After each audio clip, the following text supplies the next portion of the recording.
እሺ አሁን ደግሞ ተመልከቱ።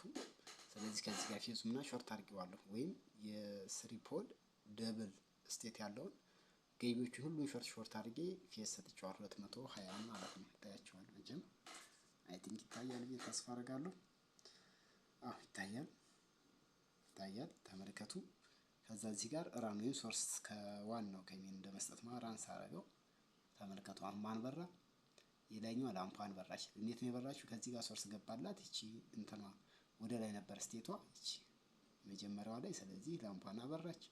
ከዛ እዚህ ጋር ገቢው አለ ገብቶ ሁለተኛው ላይ ስንል የላይኛው አሁን ኮኔክት ሆኖ ከላይኛው ጋር ደግሞ የተያዘ ወጪ ጋር የተያዘችው ላምፕ ስሪ በራች።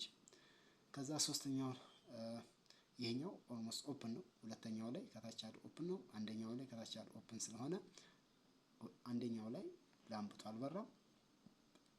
ሁለተኛው ላይ ላምፕ ስንት ላምፕ ፎር ወይም ላምፕ የሚለው አልበራም። እዚህ ላይ ምንም ያልበራ የለም። ለምንድነው? እዚህ ጋር አውትፑት ላይ ኮኔክት ያደረኩት ስለሌለ ነው ማለት ሶስተኛው ላይ። ስለዚህ አንዴ ስጫ ነው እስቲ እንየው የሚመጣውን ነገር ማለት ነው። እያያችሁት ነው። አንዴ ተጭኘ ሊይዘው ነው። ሲይዘው በአሁን ጊዜ ማለት ነው ላምፓን በመጀመሪያው ስቴት ላምፓን እና ላምፕ ስሪ በርቷል። ይሄን ስጫ ነው ግን ማናማ ይበራ ላምፕ ቱ እና ፎር ይበራል ማለት ነው። ያያችሁ ነው። ማን በራ? አሁን ተመልከቱ። ከዚህ መጣ ላምፕ ቱ በርቷል፣ ላምፕ ፎር በርቷል ማለት ይሄኛው ያው አውትፑት ስለሌለው ቢኖርም ሆነ ሊሚታችኛው ይበራ ነበር ማለት ነው።